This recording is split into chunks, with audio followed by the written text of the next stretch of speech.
पहले फेज का नामांकन आज समाप्त हुआ। 4 सीटों पर 65 दावेदारों ने दावेदारी ठोकी है।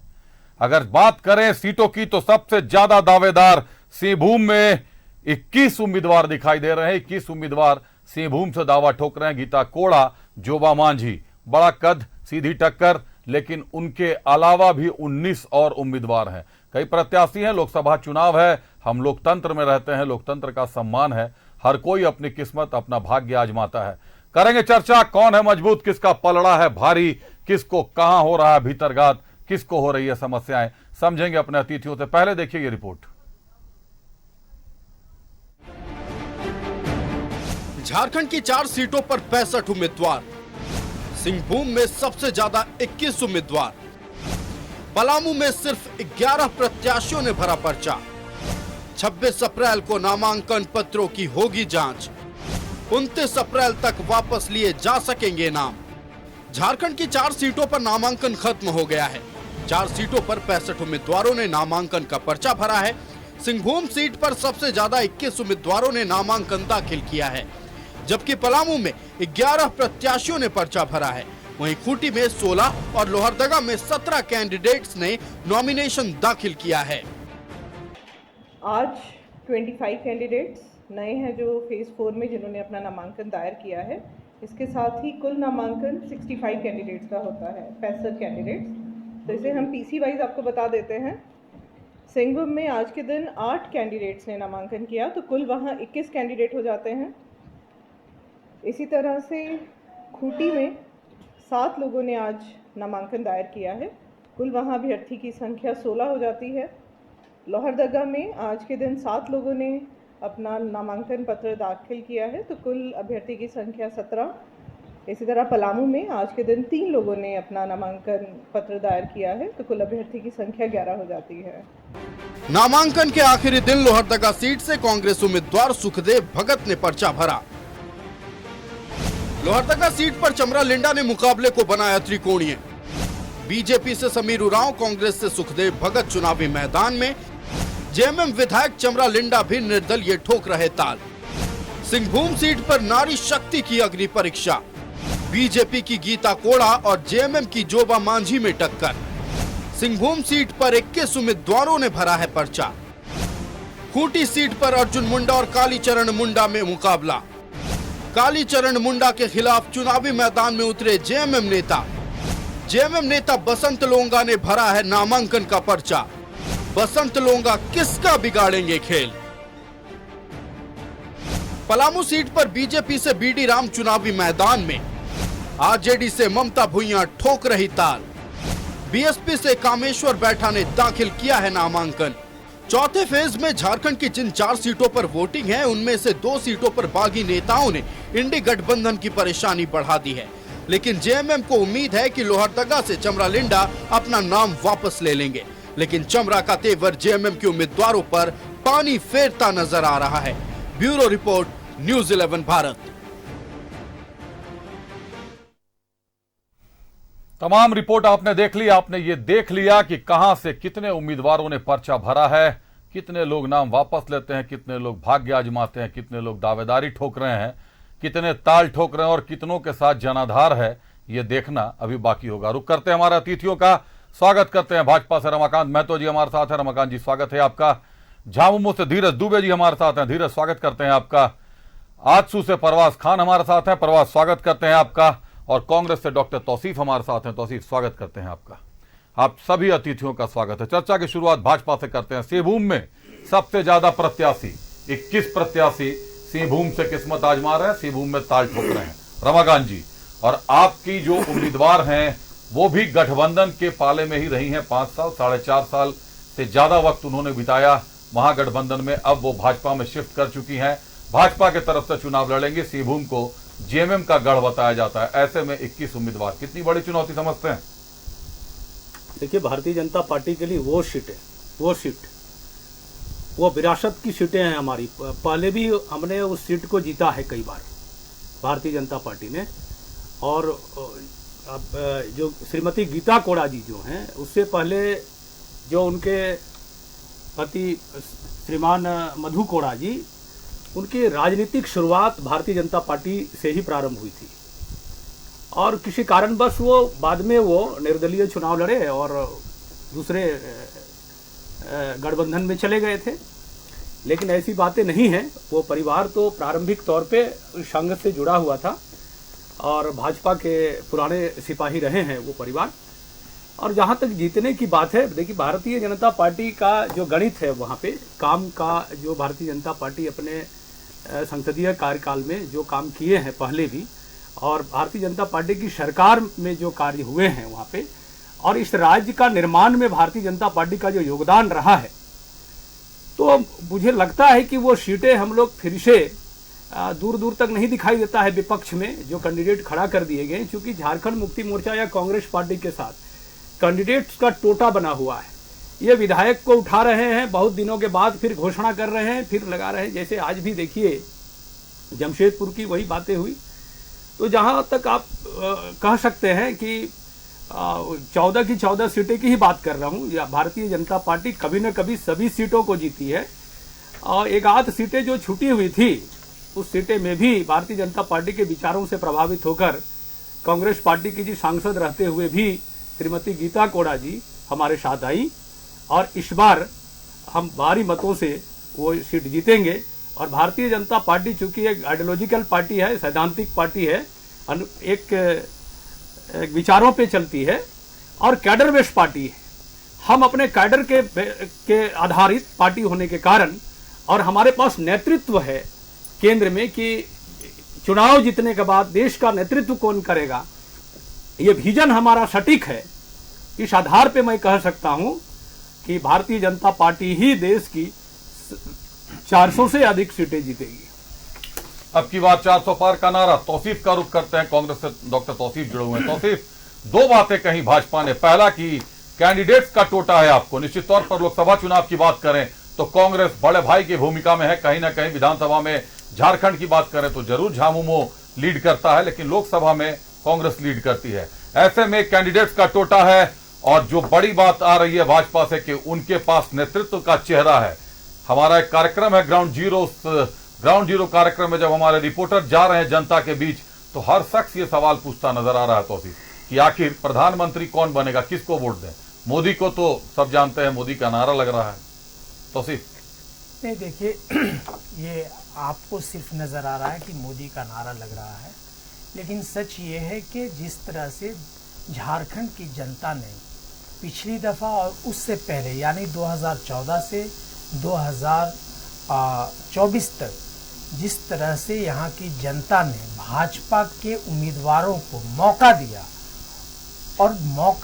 लेकिन अपने क्षेत्र के लिए कोई भी ऐसा विकास का काम नहीं किया, ना राज्य के विकास में इन लोगों का कोई योगदान रहा। दो तीन चीज़ें हैं।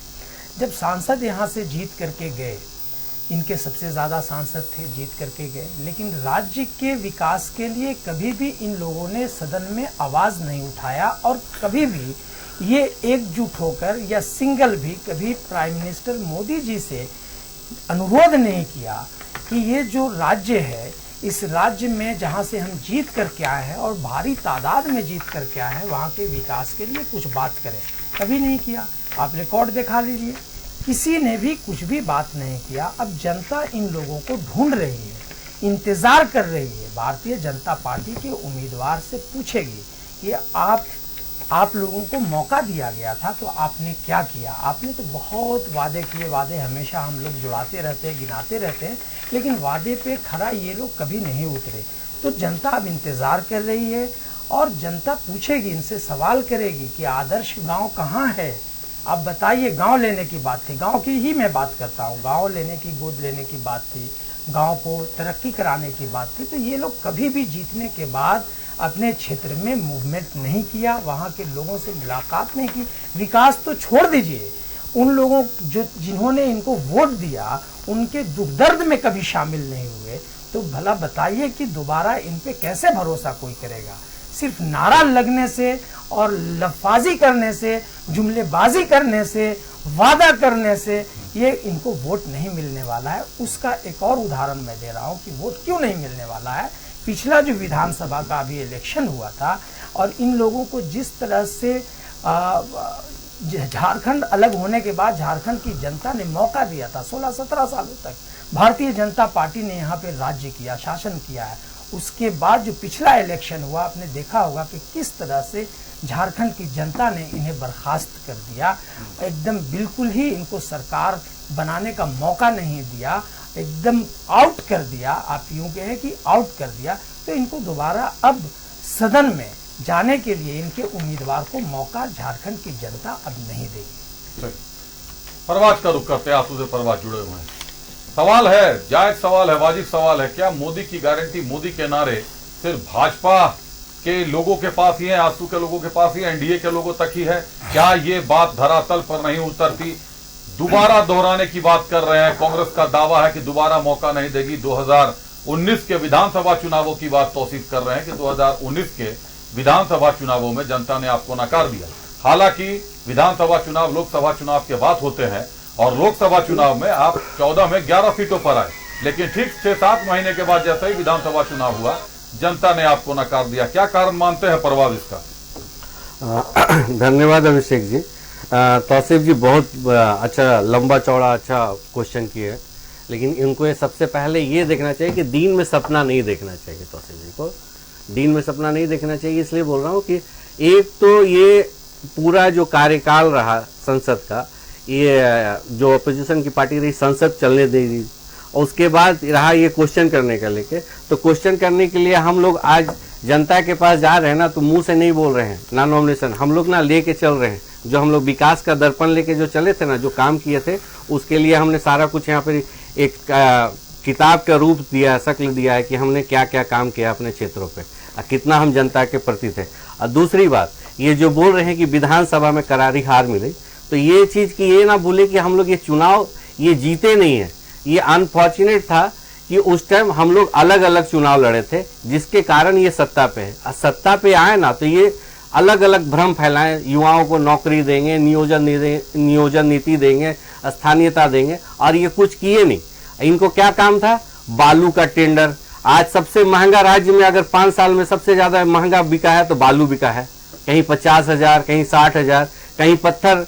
यही सब करते करते, ये धूल मूल रवैया करते हुए अभी तक जनता का आंख में धूल झोंक रहे हैं। और ना अभी तक जो लोकतंत्र का जो महापर्व है, आपका लोकसभा इलेक्शन है, उसमें भी इनके प्रत्याशी नहीं मिल रहे हैं। अगर कहीं प्रत्याशी मिल भी रहे हैं तो इन्हीं के अपने जो नेता है उनके अगेंस्ट ही ताल ठोक रहे हैं। तो इनका एक ही मकसद है, कहीं ना कहीं जनता को मुद्दा से भटका देना, अब भ्रम फैलाना। और ये जनता इस बार अच्छे से जान गई है। लोकसभा के बाद ये चुनावी वर्ष है, आज चुनावी वर्ष है, इसमें एकदम भली भांति से जान लीजिए कि लोकसभा में हम लोग तो 14 का 14 सीट एनडीए जीत रहे हैं, साथ साथ में उसके बाद जो विधानसभा चुनाव होगा उसमें ये सरकार की विदाई वर्ष भी है। सरकार की विदाई वर्ष, बड़ी बात। सीधे झाबुओं के पास चलते हैं, धीरज दुबे हमारे साथ जुड़े हुए हैं। धीरज, सरकार की विदाई का वर्ष बता रहे हैं परवाज, सरकार की विदाई का वक्त आ गया बता रहे, विधानसभा चुनाव में विदाई कर देंगे। झामुमो या कांग्रेस अगर विदाई, झारखंड की बात करें तो झामुमो ही लीड करता है यहाँ पर। आपके विधायक ज्यादा हैं, कई क्षेत्र, चाहे संथाल की बात करें, सिंहभूम की बात करें, झामुमो किसका सेंध माना जाता है, झामुमो का ये मांद माना जाता है, झामुमो का गढ़ माना जाता है। ऐसे में 11 और 1, 11 सीटों पर भाजपा, 1 सीट पर आजसू। कांग्रेस की जो सीट एक थी वो भी खिसक कर भाजपा के पाले में चल गई है। चुनौती 13 सीटों की है आपके समक्ष, झामुमो के समक्ष। चुनौती उस एक बची हुई सीट विजय हांसदा की सीट पर भी है, क्योंकि आप ही के कद्दावर नेता लोबिन हेम्ब्रम चुनाव प्रचार शुरू कर चुके हैं। धीरज, देखिए, लोकसभा और विधानसभा में जो वोटरों की मेंटालिटी होती है वो दोनों अलग अलग होती है। ये आपने दो बार देखा है, 2 बार हम लोगों ने देखा कि 2014 हो या 2019 हो, दोनों में झोली भर के यहाँ की जनता ने भाजपा को और आजसू का आशीर्वाद दिया। 12 सीटें इन्होंने जीता। लेकिन दुर्भाग्य तब है कि जब सदन में जो इनके सांसद हैं वो झारखंड के हक और अधिकार के लिए नहीं बोलते हैं। इसे डर से नहीं बोलते हैं कि शायद अगर वो मुंह खोले तो भारतीय जनता पार्टी के शीर्ष नेतृत्व को ऐसा लगे कि ये विरोध कर रहे हैं, और अपना टिकट काटे जाने के डर से उनके मुंह से चू तक नहीं निकलता है। ये 2 बार अगर 14 में से 12 सीट यहाँ की जनता ने दी है, तो इनका एक दायित्व बनता है कि झारखंड को कैसे बेहतर बनाए, झारखंड के लोगों की भावनाओं के अनुरूप कैसे काम हो, इस पर ध्यान दिया जाए। लेकिन ज्यादातर सांसद सिर्फ अपने आप को खुदगर्ज साबित किया है। और अभी हमारे रमाकांत जी बोल रहे थे कि इनको प्रत्याशी नहीं मिल रहा है, ज्यादातर अपने विधायक को खड़ा कर रहे हैं। तो अच्छी बात है कि हम अपने विधायक को, अपने कार्यकर्ता को खड़ा कर रहे हैं, लेकिन रमाकांत जी से ये कहना चाहेंगे कि किसी भी पार्टी के कार्यकर्ता को सिर्फ झंडा ढोने के लिए नहीं बनाए। उनकी भी इच्छा होती है, उनकी भी महत्वाकांक्षा होती है कि वो चुनाव लड़ेंगे। आज आपके पास तो कहा जाता है कि विश्व की आप सबसे बड़ी पार्टी है, मिस कॉल वाली पार्टी, लेकिन मिस कॉल वाली पार्टी तथा कथित बोला जाता है, लेकिन आपके पास फिर भी नेताओं की कमी हो जा रही है, कैंडिडेट का कमी हो जा रहा है, आपको दूसरे दल से लेना पड़ रहा है। आप किसी भी अपने दल के कार्यकर्ता पे भरोसा नहीं जता पा रहे हैं कि वो चुनाव लड़ेगा और जीत जाएगा। इसी का उदाहरण सिंहभूम भी है, जहाँ पे गीता कोड़ा जी को कांग्रेस से लाया गया। इसी का उदाहरण दुमका है, जहाँ सीता सोरेन जी को, तो घर फोड़वा पार्टी भी हम लोग कह सकते हैं। ये यहाँ नहीं, आप कई जगह देखेंगे, चाहे वो महाराष्ट्र हो, जहाँ उद्धव ठाकरे जी हो, अजित पवार जी और शरद पवार जी के बीच में इन्होंने किया है, हमारे यहाँ भी प्रयास किया है। तो ये हर जगह कोशिश तो करते हैं। चिराग पासवान जी को अपने साथ लेके, और चिराग पासवान जी का पूरे पार्टी को तोड़ मरोड़ दिया, सिंबल तक सीज करा दिया। तो भारतीय जनता पार्टी ये दम्भ ना भरे कि हमारे ये विधायक लड़ा रहे हैं। आप क्या कर रहे हैं? आपके कार्यकर्ता क्षुब्ध है, आप ऊपर से तानाशाही की तरफ थोप दे रहे हैं प्रत्याशी को। लोगों को प्रेस कॉन्फ्रेंस करके बोलना पड़ रहा है कि नहीं, हमें ये कैंडिडेट नहीं चाहिए, इनका विरोध है। लेकिन चूंकि कार्यकर्ता के पास आज कोई ऑप्शन नहीं बचा है, तो दबे जुबान, आप जो अभी कुछ देर पहले चैनल पे आप अभिषेक जी बोल रहे थे कि भीतरघात होगा कि क्या होगा, तो अब तो इसकी संभावनाएं बढ़ेंगी। झारखंड की जनता 2 बार 2014 में इन्होंने जो है सनातन और हिंदुत्व का नारा लेके चला, 2019 में इन्होंने एयर स्ट्राइक कर दिया, सर्जिकल स्ट्राइक, पाकिस्तान का धम जला। 24 में आए हैं मोदी की गारंटी। किस बात की गारंटी? युवाओं को बेरोजगार रखने की गारंटी। 100 स्मार्ट सिटी बोले थे कि हम बनाएंगे, फिस हो गए, फिसडी साबित हो गए। गंगा साफ करने का फिसडी साबित हो गए। तो किस बात का गारंटी? हर एक चुनाव में एक नारा लेके आते हैं और कहते हैं 400 पार। कैसे 400 पार? जहां आप हर जगह, नॉर्थ इंडिया में आप हर जगह सारे के सारे सीट या लगभग सीट जीते हुए हैं, तो आपकी सीटें बढ़ेंगी क्या? कहीं ना कहीं ये साइकोलॉजिकल जो है लोगों को दिग्भ्रमित करने का प्रयास है, ये दबाव देने का प्रयास है कि नहीं हम ही जीतेंगे। ये ऐसा माहौल बनाने का प्रयास हो रहा है। और कई ऐसा चीज हुआ है। 2019 में झारखंड में ही विधानसभा का चुनाव हुए, 65 पार का नारा दिए, आया सीट 25। हरियाणा में 75 पार का नारा, आया सीट 40। दिल्ली में 45 पार का नारा, मात्र 8 सीट, जो कि कह सकते हैं कि पूरे बड़े नेता, यहां तक अमित शाह जी को पर्चा रोड पे गली गली बांटना पड़ा था, लेकिन उनको 8 ही सीट मिली। बंगाल में 200 पार, 77 सीट पे शामिल होना रुकना पड़ा। तमिलनाडु में 118 पार का नारा दिया, मात्र 4 सीट से संतोष करना पड़ा। कर्नाटक में 130 पार, जबकि उन्हीं की सरकार थी, या विधानसभा डबल इंजन की सरकार थी। विधानसभा की बात कर रहे हैं, 66 पर आकर रुक गए। विधानसभा की बात कर रहे हैं। तो आपने शुरू में कहा, लोकसभा में मैं आ रहा हूं, मेरा कहना है कि नारा देकर एक टारगेट सेट करना अच्छी बात है, लेकिन आप लाएंगे कहां? आप 14 में 12 आपको पहले से मिला हुआ है। आप गुजरात में पूरी की पूरी सीट जीते हैं, राजस्थान में 1 सीट छोड़े तो 25 सीट पर आप जीते हुए हैं, मध्य प्रदेश में 1 सीट छोड़िए तो पूरी सीट आप जीते हुए हैं, बिहार में 1 सीट छोड़ के आप पूरी सीट जीते हुए हैं। आप लाएंगे कहां? सीट आपकी बढ़ेगी कहां? और ये जो आपने जुमला फेंकना शुरू किया है, जो जनता जो आपसे उम्मीद लगा के बैठी थी, आज वोटिंग प्रतिशत अभिषेक जी कम हो गया। क्यों कम हो रहा है? लोगों में उत्साह नहीं है, लोगों की इच्छा अंदर की खत्म हो गई कि हम मतदान करके ही क्या करेंगे। आप अभी हम लोग गुजरात की घटना देखें, जहां पे एक सांसद को जो है निर्विरोध जिता दिया गया।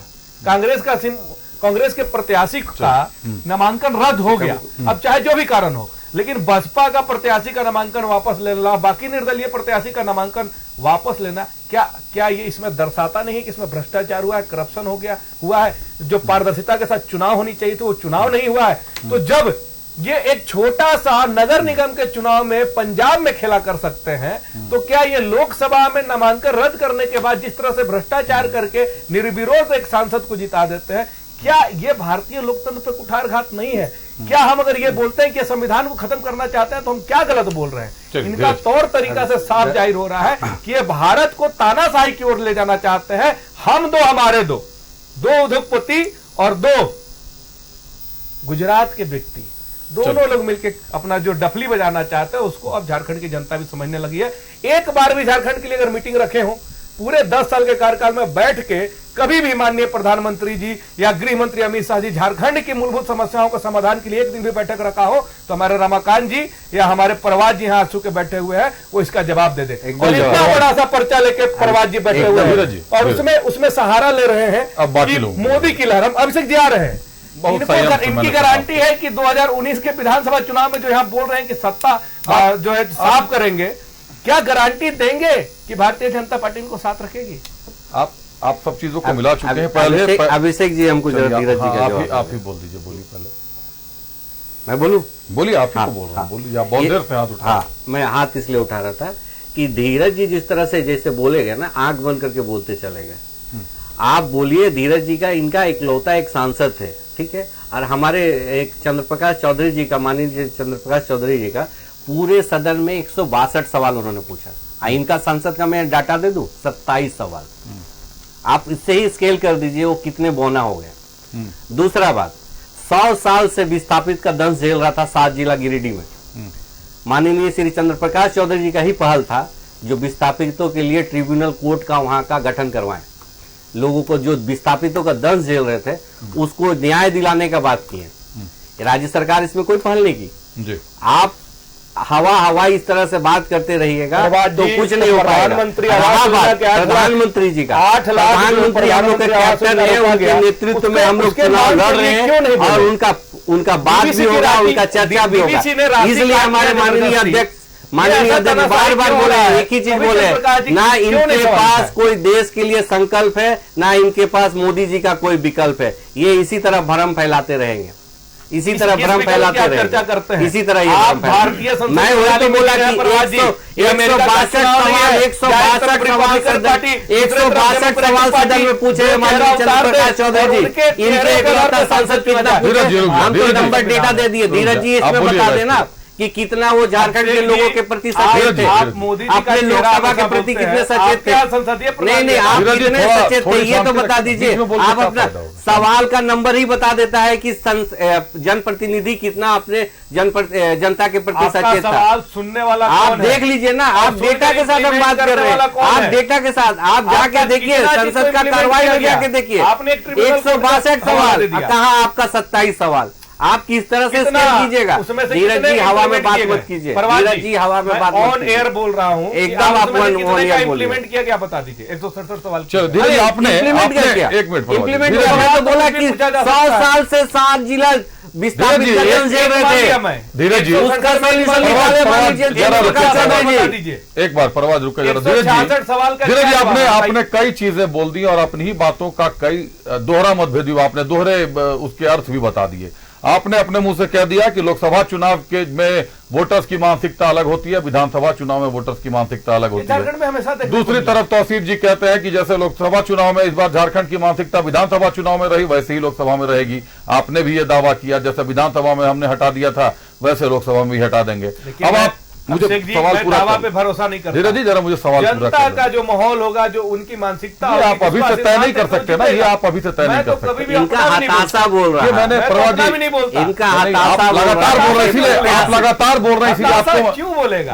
भरोसा है मेरा उन पे। देखिए इस तरीके से आप लोग फिर एक साथ बोलेंगे। अभी जो बात आपने कही कि चेहरे की बात कर रहे हैं, ये डेमोक्रेसी नहीं है, ये अमेरिका की चुनाव नहीं है, हमारा संसदीय प्रणाली का चुनाव है। चेहरे पर चुनाव किस पार्टी ने लड़ना शुरू किया? धीरज जी, चेहरे पर चुनाव भारतीय राजनीति में किस पार्टी ने लड़ना शुरू किया? किनके चेहरे पर चुनाव लड़ा जाता रहा? जब से मैंने हो सवाल अभिषेक जी, मैंने तो देखा कि सांसद चुने जाते थे, सारे सांसद मिलकर अपना प्रधानमंत्री चुनता था। ये मुझे नहीं पता, आपने मुझे नहीं जानकारी है, पहले घोषित कर दिया गया। आपने कब हो सवाल मुझे नहीं जानकारी है। तौसीफ जी ज्यादा बेहतर बताएंगे इस मामले में। प्रधानमंत्री पद पहले ही कौन से पार्टी ने शुरू किया बताइए? मैं ये आपको ठीक आपके बगल में तौसीफ जी बैठे हुए हैं, तौसीफ जी बताएंगे। भारत के सबसे पुराने पार्टी कांग्रेस सबसे पुरानी पार्टी बताती है अपने आप को, सबसे पुरानी पार्टी है। कांग्रेस को टूट कर ही बाकी सारे जितने भी बनते गए, बाद में बनते गए, जैसे जैसे कालांतर में चीजें बदलती गई।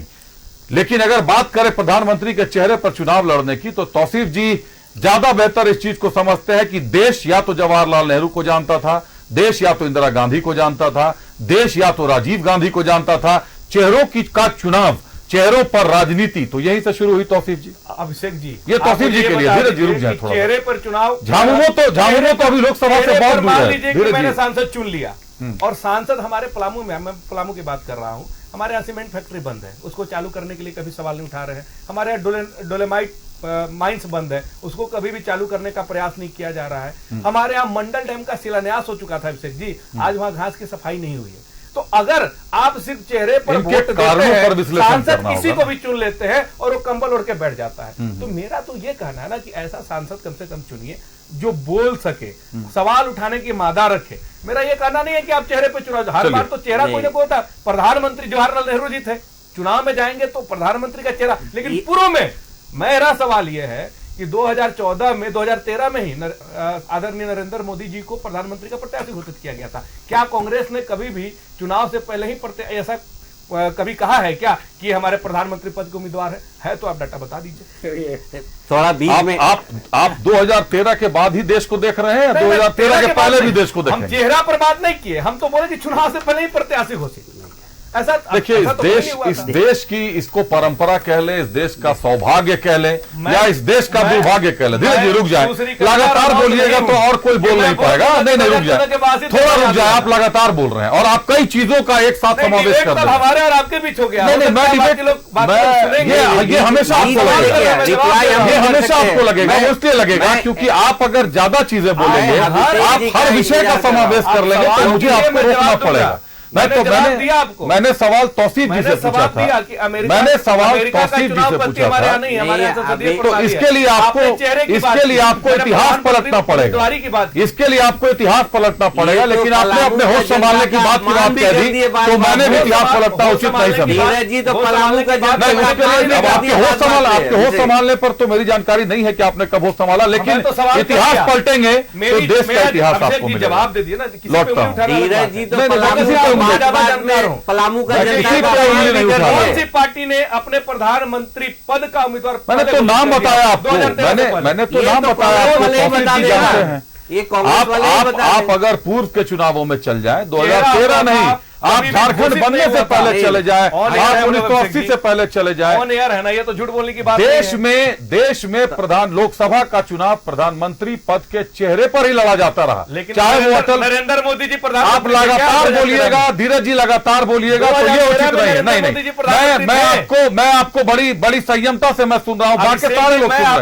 नहीं, लेकिन आप लगातार बोल रहे, थोड़ा सुन लीजिए। अगर आपको होश संभालने के बाद की चीजें पता है ना, तो होश संभालने के पहले की चीजों को भी जान लीजिए। नरेंद्र मोदी जी प्रधानमंत्री थे, आप होश संभालने के हो सकता है आप 2013 के बाद आपने ठीक से होश संभाला हो, थोड़ा पहले भी सुन लीजिए जो मैं आपको बता रहा हूं। मैं तो पूरे इतिहास में आपको मैं बता रहा हूं, आपको मैं बता रहा हूं।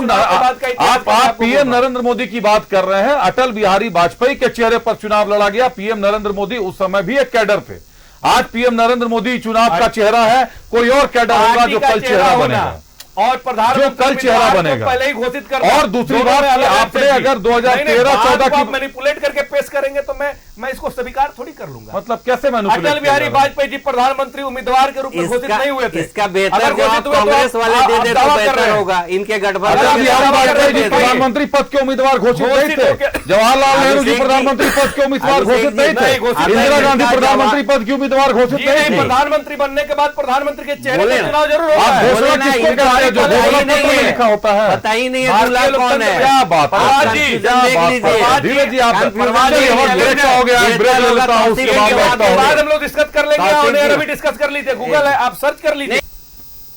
अब आप लोगों से जो सवाल पूछूंगा, चूंकि एक हाफ समाप्त हो चुका है, दूसरे हाफ की शुरुआत हो चुकी है, सवालों पर सीधे सीधे जवाब दीजिएगा। आप सबसे आग्रह है, बातें बढ़ती चली जाती हैं, कई चीजों का समावेश एक साथ न करें।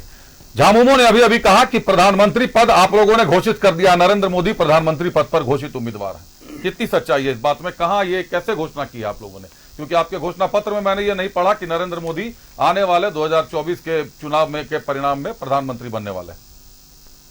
देखिए धीरज जी अभी युवा हैं और राज्य में सरकार है इनकी, और मुझे लगता है इनको अध्ययन राजनीतिक शास्त्र का करना चाहिए, भारतीय राजनीति का।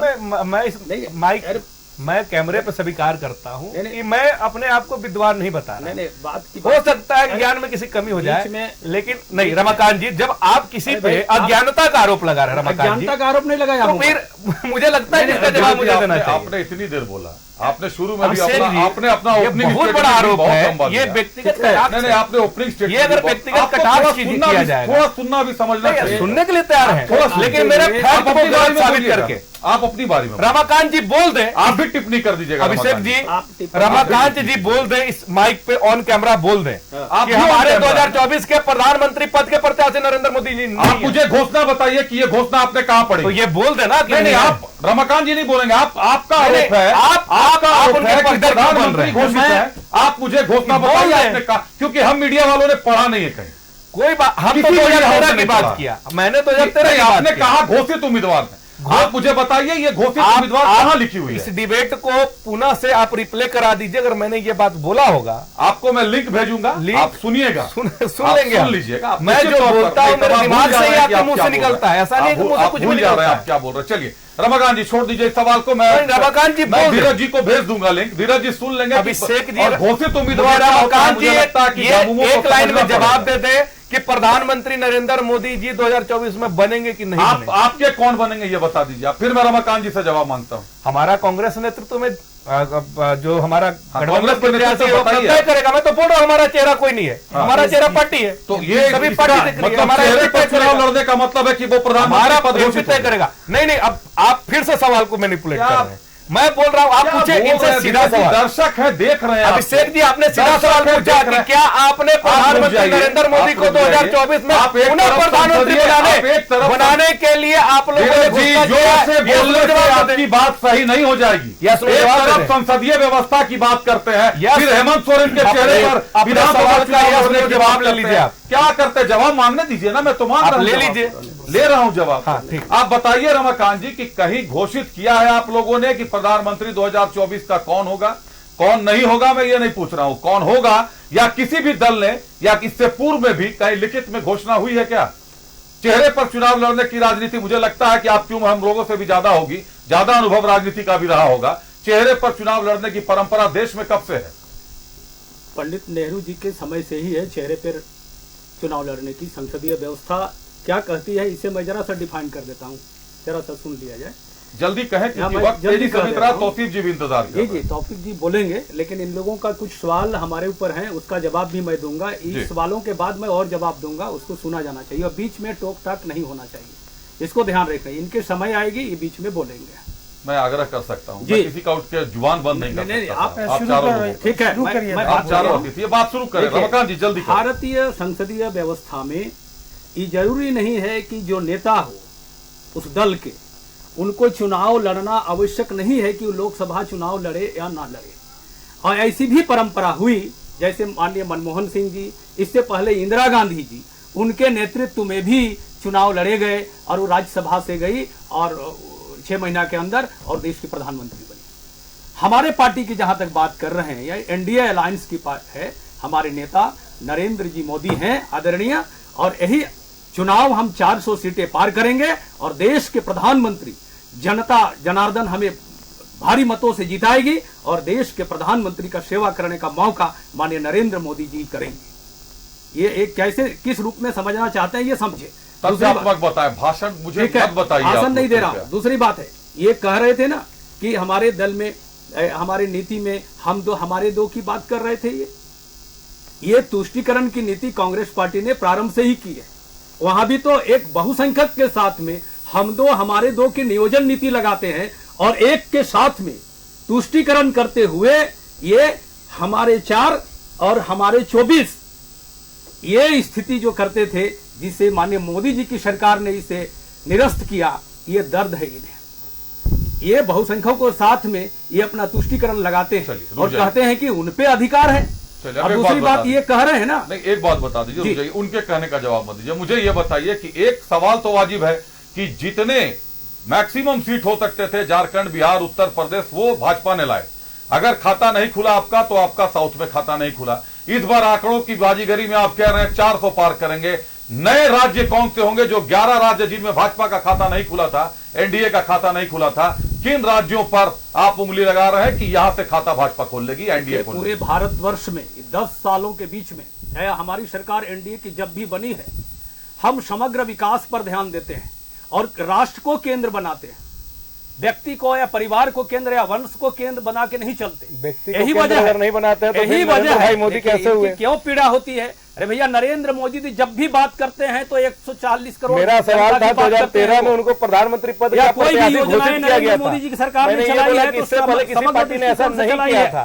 तो मुझे समष्टिगत है, अज्ञानता का पाठ व्यक्तिगत पढ़ाया नहीं है। गया।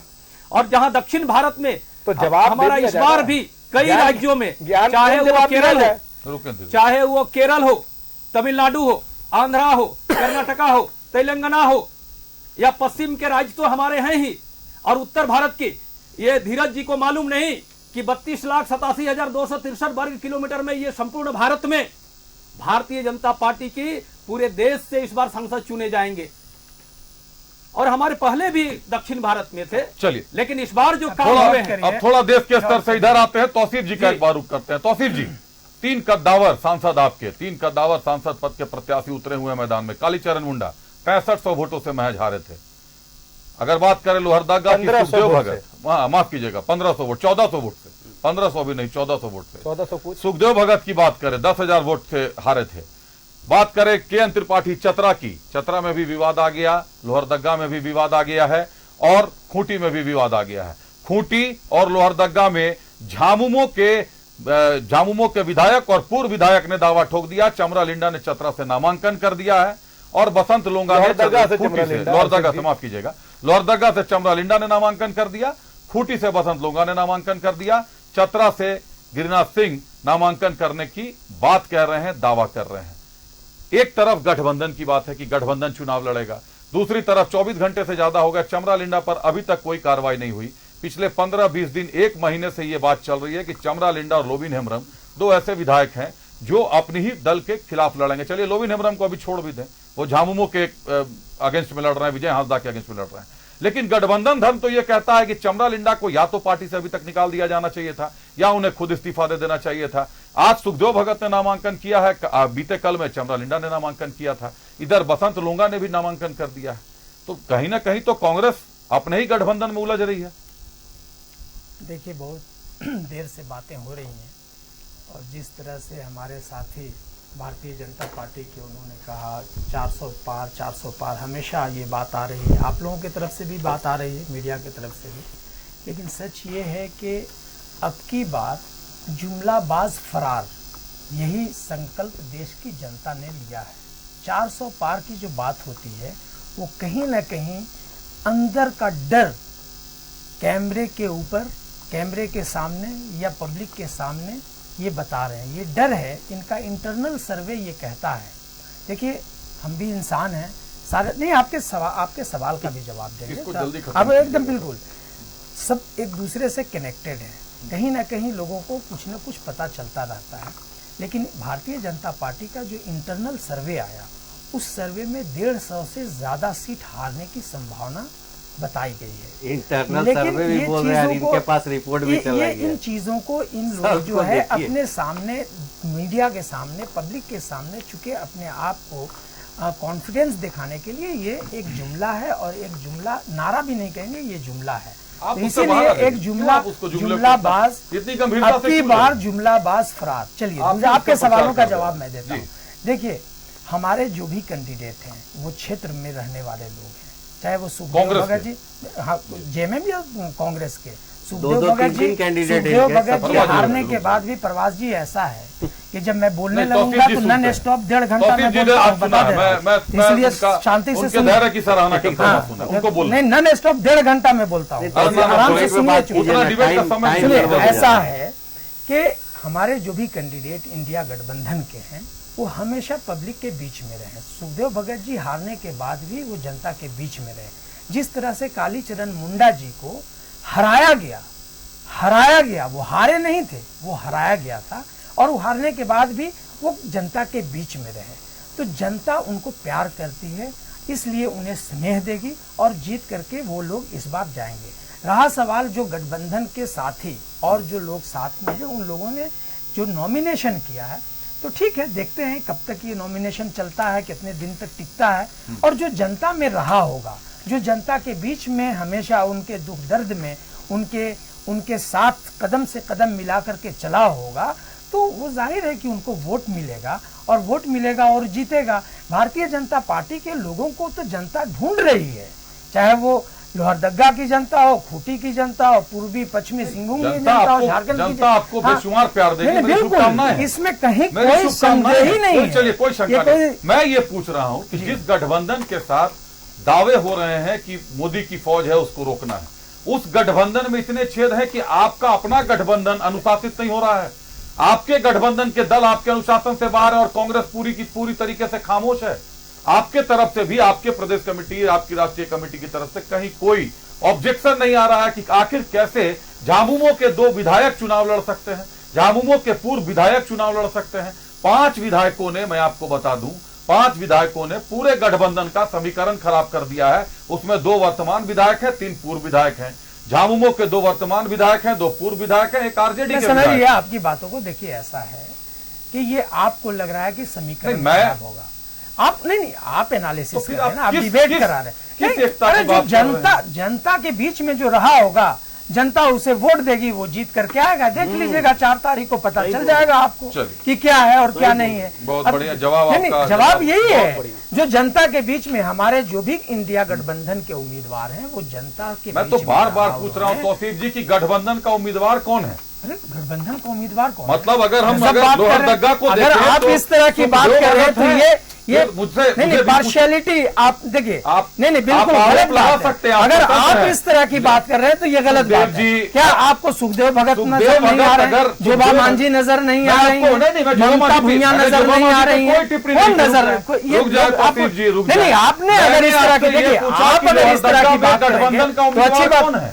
लोहरदगा में गठबंधन का उम्मीदवार सुखदेव भगत बिल्कुल है, तो फिर चमरा लिंडा गठबंधन से बाहर है। जाहिर सी बात बाहर किया है, जाहिर सी बात बाहर किया है। इसमें ये सवाल ही नहीं है। कैसे ये सवाल ही नहीं है। जनता जिस गठबंधन के उम्मीदवार के लिए सभी गठबंधन के दल के नेता एक साथ खड़े होकर के उसका नॉमिनेशन करवा रहे हैं, तो आपको तो इतना समझ लेना चाहिए, समझाने की जरूरत है। और चमरा लिंडा के साथ आपको लगता है कि नहीं, गठबंधन का जो नेता है, गठबंधन का इस राज्य के जो नेता हैं, वो किसके साथ खड़े हैं? आप ये इतना समझ, किसको अगर आपको समझ में नहीं आ रहा है तो मुझे अफसोस हो रहा है आपकी समझदारी पे कि इतना भी जब समझ में नहीं आ रहा है। बहुत आभार आपका मेरी समझदारी पे मुझे तो अफसोस हो रहा है कि जहाँ गठबंधन के नेता जिस गठबंधन के उम्मीदवार के साथ हैं, उसके बाद भी आप जो है जवाब दे दूं, आप गलत बोल रहे हैं। चलिए झामुमो से सुन लेते हैं, बताएं धीरज जी। अभिषेक जी, आप ठीक है, सवाल आपने किया है। जब भी चुनाव लड़ते हैं तो पार्टी लड़ती है, सिंबल चुनाव लड़ता है जी। गठबंधन से वहां पे सुखदेव भगत जी ने नॉमिनेशन किया, सीट कांग्रेस के खाते में गई है। झामुमो ने तो अपना सिंबल देकर किसी को चुनाव नहीं लड़ाया। नहीं। अब इस लोकतंत्र में स्वतंत्र रूप से कोई भी अपना नॉमिनेशन दाखिल करता है, तो क्या ये समय खत्म हो गया कि नॉमिनेशन वापस अभी नहीं लिया? तो अभी तो आपने कहा कि नामांकन वापस लेना भ्रष्टाचार कहलाता है। मैं कहा बोला ये बात? नहीं, जब गुजरात नहीं सुनिए, बहुत देर से आपकी बात मैं सुन रहा हूँ, बहुत देर से आपकी बात सुन रहा हूँ। गुंडागर्दी करके ये शब्द मैं इस्तेमाल कर रहा हूं। जिस तरह से सूरत में भारतीय जनता पार्टी ने और भारतीय जनता पार्टी का नेतृत्व ने गुंडागर्दी करके वहां पे कांग्रेस के उम्मीदवार को साइड किया और सारे लोगों को, चाहे जिस तरह से धन से, चल बल धल जो भी हो, जो चीजें इस्तेमाल करके गुंडागर्दी करके, ये गुंडागर्दी इस देश में नहीं चलेगा। ये लोकतंत्र है। बाबा साहब भीमराव अम्बेडकर के संविधान से ये देश चलेगा, ऐसे नहीं चलेगा, ये गुंडागर्दी से नहीं चलेगा। ठीक है, आपने सूरत में कर लिया, हर जगह नहीं हो सकता है, झारखंड में नहीं हो सकता है, दूसरी जगह नहीं हो सकता है। आप गुजरात में नहीं हो सकता है, अरे हर जगह ये कोशिश कर रहे हैं, नहीं हर जगह ये कोशिश कर रहे हैं, लेकिन होने नहीं दिया जाएगा ना, अब नहीं होने दिया जाएगा। एजेंसी के माध्यम से डराने धमकाने की कोशिश कर रहे हैं, ये सब नहीं हो सकता है। उसको गुंडागर्दी आप मानते हैं या नहीं मानते हैं? एक बात समझ, अभिषेक जी, जब पंजाब के नगर निगम में चुनाव में धांधली हो सकता है, जी। तो क्या सूरत गुजरात नहीं, बिल्कुल जहाँ हो पे सकता है। मैं ये पूछ वहां रहा हूं हूं कि नहीं तो बसपा मैं का इसको बोल नहीं कैंडिडेट अगर सकता। नॉमिनेशन वापस लेता है, निर्दलीय का तो मैं मान लिया कि स्वेच्छा से मनाने पर मान गए होंगे। बसपा का जहाँ कैंडिडेट धांधली हुआ नॉमिनेशन वापस न्यायालय लेता है। संज्ञान लिया तो ना, क्या वो चुनाव न्यायालय लड़ने के संज्ञान लिए लिया, नहीं, बल्कि चुनाव नॉमिनेशन आयोग, वापस निर्वाचन लेने आयोग। पर भरे थे। अरे भाई आप लोग एक अभिषेक जी, सहारे आप थोड़ा चल रहे समझिए हैं, ना, वो बुलबुला लीजिएगा। है, पानी का बुलबुला है, वो सवाल कभी भी है फट कि सकता है, आपकी समझ गए ना? गठबंधन से दो-दो, उसके तीन-तीन सहारे प्रत्याशी चल रहे उतर रहे हैं। अब ज्यादा आप दिन उस तक पे वो बोल नहीं बुलबुला पा रहे, आप इधर उठा उधर नहीं घुमा रहे, रहेगा, आप वो राजद कभी भी आजाद कर कभी रहे भी हैं। फूट जाएगा। आप ये नहीं बता आपकी पाए। इच्छा है तो आप भी कहीं से नॉमिनेशन कीजिए, कौन मना अरे हम तो बोल रहे हैं, हम तो आपको शुभकामना कौन दे रहे हैं रोका है धीरज जी, अभिषेक आप जी। भी कर दीजिए ना पलामू से। अभिषेक जी, पलामू में भी बोले, लंबा बोले, चीन चला ना। पलामू रिजर्व है प्रभात जी। नहीं, अच्छा एक बात पलामू रिजर्व है, हम नहीं लड़ सकते नहीं, हैं और पार्टी का पलामू टिकट एसपी देंगे तो रिजर्व क्यों है, नहीं लड़ेंगे? धीरज जी नहीं, नहीं सही लड़ है। सकते हैं, सही, इसीलिए तो वहां से इसी के ममता लिए। भूया को लड़ाया गया। प्रभात जी आप भी सवाल पूछते हैं। नहीं हाँ, नहीं वो तो प्रभात भूया को भी तैयार कर राजद रहे थे आप का लोग। राजद को सीट मिला नहीं, है। प्रभात भूया को भी तैयार हम किया तो जा रहा था। शुभकामना दे रहे थे, हम प्रभात इनको भूया ने शुभकामना दे रहे कर गए। थे, पता है रमाकांत ये जी? भी अपना ख्वाहिश पूरा कर लेते हैं। अभिषेक जी, ये राज्य में सत्ताधारी दल हैं, इसलिए शायद ज्यादा इन्हें समय मिल रही है। मुझे भी जरा बोलने का मौका है। केवल ये आरोपों के झड़ी लगाते जा रहे हैं, तो जब आप मुझे भी देना चाहिए। आपको लगता है कि आपकी बात पे धीरज जी जब बोलते हैं तो वो मुझसे पूछकर बोलते हैं? आपका काटना काम है सर, आप डिबेट में है। नहीं, मैं अगर मुझसे वक्त ले लेके पूछेगा तो मैं तो घड़ी देखता रहता हूँ कि कौन कितनी देर बोल रहा मैं है। किसी के बीच में आपको बोलने अपनी की बात आदत पूरी नहीं करनी है मुझे। अरे ये यार, आप समय ही पूरा खत्म करते रहेंगे, बातचीत किसी भी करते टीवी रहेंगे। डिबेट आप के जवाब अंदर दीजिए अगर ना, ये आपके करता है ऊपर कि मैं तो उठ के- यही सवाल मैं किया, उठ आप के जवाब मैं दीजिए, मुंह जवाब बंद देता कर हूं। दूं। मैं जुबान इन्हें बंद कर जवाब दूं। देता हूं, सुन ले। दीजिए जवाब दीजिए। ये डेमोक्रेसी की बात कर, लोकतंत्र की बात करते हैं, और ये डर इस बात का है, ये न न्यायालय पे विश्वास करते हैं, न लोकतंत्र पे विश्वास करते हैं। अच्छा। इनको तानाशाही आदत से पड़ी हुई है। इसीलिए अरे पहले चुप रहिए, सुन लीजिए। जज बाहर इंदिरा आकर गांधी के ने जिस तरीके से प्रेस तानाशाही कॉन्फ्रेंस किया और कहा और कि सब कुछ राजनारायण देश सिन्हा में से अच्छा गलत नहीं चल तरीके रहा से। है। चुप रहिए। इसीलिए सुप्रीम डॉक्टर कोर्ट के साहब, चार्जेस, अरे सबसे चार पढ़े जजेस लिखे आदमी लोग, हैं। आदमी डॉक्टर चार फिलोसफी जजेस आपने है, आकर चुप के रहिए ना, आप पहले सुन लीजिए। पहले प्रेस कॉन्फ्रेंस करते हैं और देखिए, कहते हैं कि इस देश देखिए में इनकी सब कुछ आदत अच्छा देखिए। नहीं चल रहा है। ये तिल मिलाएंगे ही। भाई इंदिरा गांधी जब चुनाव हारती है राजनारायण सिन्हा जी से, तब इलाहाबाद हाईकोर्ट का फैसला आता है और राजनारायण जी के पक्ष में आता है तो इमरजेंसी लगा दी जाती है। और आज लोकतंत्र की बात करते हैं, ये गुजरात की बात करते हैं। क्या पहली बार निर्विरोध चुने गए कोई सांसद? क्या अच्छा, लोकतंत्र ये बनाने जानते में नहीं, भाजपा ये का जानते या नहीं है। जनसंघ का कोई रोल भी है क्या? फिर देखिए बोलने उस नहीं सहयोग देते। भी अरे कहीं हाल में किसी ही तरह डिम्पल का यादव contribution भी है क्या? निर्विरोध चुनाव जीती है। कोई इसके contribution पहले है तो 22 बता लोग दीजिए। ऐसे हैं, नेता ऐसे हैं जो निर्विरोध इस देश से चुनाव जीते हुए हैं। अच्छा, ये इन्हें इतिहास सूरत पढ़नी वाले चाहिए। निर्विरोध है, ठीक है सूरत वाले निर्विरोध है। भाई, जब वहाँ कई सारे चीजें लागू होती हैं विधि सम्मत में नहीं। तानाशाही बहुत दिन तक नहीं चलने वाली है। दूसरी बात, बहुत एक दिन सवाल तक जो बहुत तानाशाही अहम है, नहीं इस बात चलने को वाली समझ है। होनी चाहिए। सवाल जो बहुत अहम है, वो लोकतंत्र जो- है, तरीके से काम करे। देखिए, मुद्दों से आज आप लोग इन्हें मुद्दों इस से जनता ने आपको तौसीफ मौका जी, दिया, तौसीफ जी, लगातार आपने बोल रहे हैं। आपने गवा दिया। ऐसा नजर आती चलिए, है। तौसीफ जी रुक जाइए। अभिषेक जी, ठीक है। रमाकांत जी रुक जाए। मैं रमाकांत जी के का सम्मान करता हूं कि टोका टोकी में ना ये चलिए भरोसा धीरज जी, करते ना मैं करता हूं। धीरज जी एक सवाल का जवाब दे दीजिए। माननीय मुख्यमंत्री चंपाई सोरेन ने यह कहा था कि लोकसभा चुनाव हम हेमंत सोरेन के विचारधारा पर लड़ेंगे, उनके हम चिन्हों पर चलकर लड़ेंगे, बाकायदा उनके अनुयायी में लड़ेंगे। अपने भाई हैं बसंत सोरेन, पहले फेज का नामांकन समाप्त हो गया, किसी भी प्रत्याशी के साथ कहीं नजर नहीं है। बसंत सोरेन ने अपने आप को चुनाव से या उलगुलान महारैली से बिल्कुल अलग कर रखा है। नाराजगी है या कोई व्यक्तिगत व्यथा है, आप ही बता दें, क्लियर कर दे दर्शकों को। ये तो गुप्त सूत्र आपके पास होते हैं, सूत्रों के हवाले से आप इतना सवाल कर दिए, ये भी एक बहुत बड़ा सूत्रों के हवाले अपने से? आप में सवाल है। सूत्रों के हवाले से मुझे तो नहीं लगता है। पार्टी के केंद्रीय अध्यक्ष शिबू सोरेन जी हैं, पार्टी के कार्यकारी अध्यक्ष हेमंत सोरेन जी जी। हैं, अभी पार्टी के जो वरीय उपाध्यक्ष हैं माननीय मुख्यमंत्री चंपाई सोरेन जी हैं। अगर सारे लोग मंच पे हैं तो एक विधायक पार्टी का या एक मंत्री पार्टी के नहीं है मंच पर तो क्या क्यों होता नहीं है? है, किस कारण से नहीं है, इसमें आपको नाराजगी दिख रहा है, ये कैसे दिख रहा है, मैंने तो किस आपसे सूत्र पूछा। से ये जानकारी मिले, मैंने तो हमें भी आपसे बतावे। पूछा।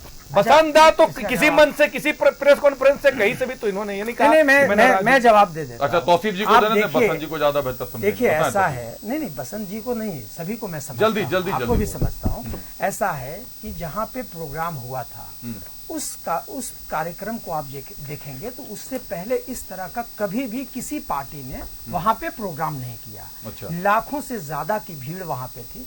उस भीड़ को इकट्ठा करने में जो एक कोऑर्डिनेशन कमेटी थी, चाहे जेएमएम के विद इन द जेएमएम हो या जेएमएम कांग्रेस हो, आरजेडी हो, मिल करके सभी का एक अपना अपना काम बांटा हुआ। तो जाहिर सी बात है कि जो नेता है उस कार्यक्रम को सक्सेस कराने के लिए, उसको भीड़ लगाने के लिए, लोगों के साथ कोऑर्डिनेट करने के लिए वो अपने कामों में सारे लोग लगे हुए। तो बसंत सोरेन जी भी अपने काम पे लगे हुए, उनका एक योगदान है, बड़ा योगदान है। जेएमएम से आप सवाल पूछ रहे हैं, जवाब कांग्रेस दे रही है। जेएमएम वाले को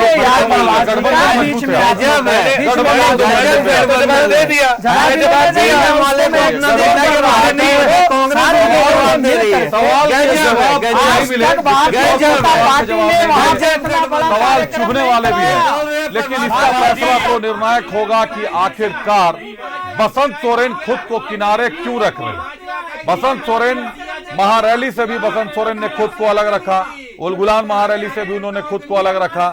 नामांकन के दौरान भी बसंत सोरेन किसी भी प्रत्याशी के साथ नजर नहीं आए और बसंत सोरेन राज्य के एक बड़े चेहरे हैं। माननीय गुरुजी शिबू सोरेन अस्वस्थ है, इस स्थिति में वो इधर उधर मूव नहीं कर सकते। पूर्व मुख्यमंत्री हेमंत सोरेन जेल के भीतर हैं। कल्पना सोरेन की बात करें या चंपाई सोरेन की बात करें, निश्चित तौर पर एक्टिव है। कल्पना सोरेन जोबा मांझी जी के नामांकन में भी शामिल थी। चंपाई सोरेन हर उस उम्मीदवार के साथ शामिल है जो गठबंधन का प्रत्याशी है, चाहे कालीचरण मुंडा की बात करें, चाहे जोबा मांझी की बात करें, चाहे सुखदेव भगत की बात करें। चंपाई सोरेन माननीय मुख्यमंत्री हर जगह उपलब्ध हैं। इतनी व्यस्तता के बाद भी मुख्यमंत्री की व्यस्तता के बावजूद भी मुख्यमंत्री के पद को निभाते हुए भी चंपाई सोरेन हर मैदान में उपस्थित हैं, बाकायदा जनसभा को संबोधित कर रहे हैं। लेकिन राज्य के एक मंत्री बसंत सोरेन साहब मंत्री हैं, सोरेन परिवार के विरासत के वारिस हैं। कहीं ना कहीं झामुमो का ये चेहरा भी जनता तलाश रही है, दर्शक ढूंढ रहे हैं, क्योंकि जनता को नजर आएंगे तो विश्वसनीयता बनेगी। झामुमो की पहचान, झामुमो की अस्मिता कहीं ना कहीं सोरेन परिवार से जुड़ी हुई है, इस बात से झामुमो भी इनकार नहीं कर सकता। धन्यवाद करते हैं अपने अतिथियों का। हमारे साथ झामुमो से धीरज दुबे जी थे। धीरज जी धन्यवाद आपका। कांग्रेस से डॉक्टर तौसीफ साहब थे। डॉक्टर तौसीफ धन्यवाद आपका। भाजपा से हमारे साथ रमाकांत दुबे जी थे। रमाकांत जी धन्यवाद आपका। रमाकांत महतो जी माफ कीजिएगा। और आजसू से हमारे साथ परवाज खान साहब थे। परवाज जी धन्यवाद आपका। धीरज दुबे जी की हंसी बड़ी बेहतरीन है, सराहना की जानी चाहिए। अगर दर्शकों के पास इनकी हंसी जाए तो रिकॉर्ड कर रखिए, कभी सुनिएगा, बड़ी अच्छी लगेगी हंसी आपको। बहरहाल खबरें चलती रहेंगी, बने रहिए न्यूज़ 11 भारत के साथ।